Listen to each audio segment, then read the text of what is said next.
Have you ever pondered on the concept of absolutes and relativity?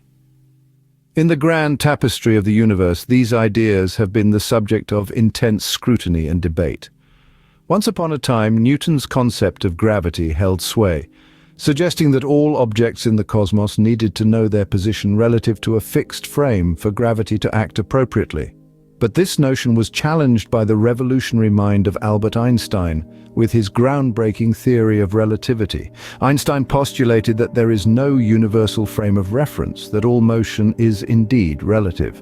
To further complicate the picture, enter James Clerk Maxwell and his pioneering work on electromagnetism. Maxwell proposed a radical idea that the speed of light remains constant no matter the motion of the observer. This starkly contradicted Newton's idea, siding more with Einstein's theory of relativity. This shift in understanding led to the abandonment of absolute time and space. But here's a thought to ponder. Does it mean there are no absolutes? So, what does the theory of relativity really mean? Well, let's take a step back and examine the world through the eyes of Albert Einstein. Einstein, a physicist who needs no introduction, was one of the many who disagreed with Newton's idea of a universal frame of reference. Newton, a brilliant mind in his own right, believed that all objects in the universe needed to be aware of their position relative to a fixed frame for gravity to act correctly. However, another great mind, James Clerk Maxwell, threw a wrench in this concept. Maxwell, through his work on electromagnetism, asserted that the speed of light is constant, irrespective of an observer's motion. That's right. Whether you're standing still or racing at the speed of a jet, the light that reaches your eyes moves at the same speed. Now, this posed a problem. If the speed of light is always constant, how could there be a universal frame of reference, as Newton suggested? After all, wouldn't the speed of light change based on how fast you're moving relative to this supposed fixed frame? Einstein sided with Maxwell on this.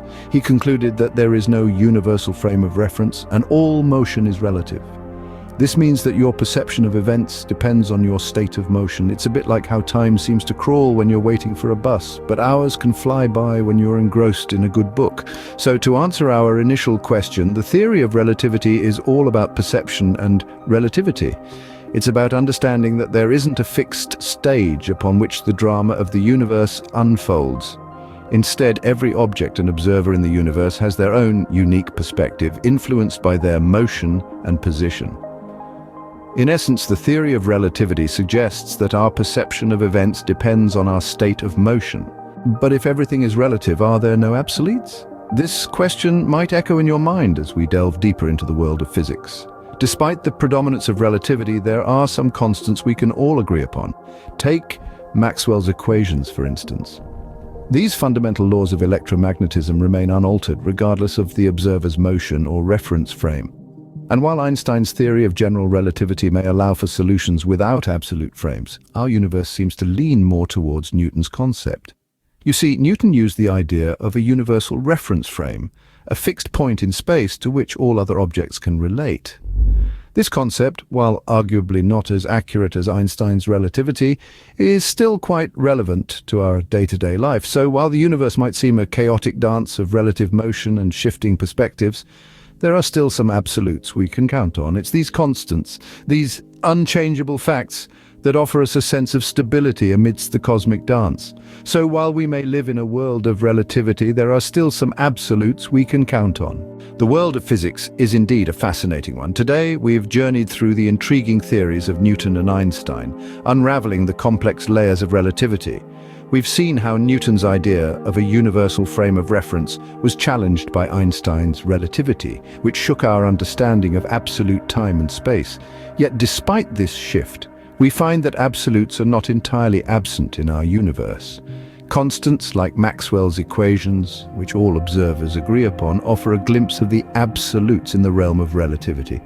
We've also discovered that while general relativity opens up solutions without absolute frames, our universe seems to lean more towards Newton's concept. Perhaps Newton used the idea of a universal reference frame to introduce his groundbreaking ideas to a public that was yet to grasp the concept of abstract space.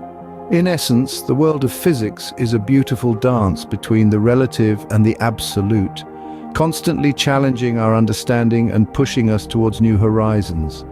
So if the mysteries of the universe intrigue you and the dance of absolutes and relatives fascinates you, then you are in the right place to continuously be enlightened. Like and subscribe.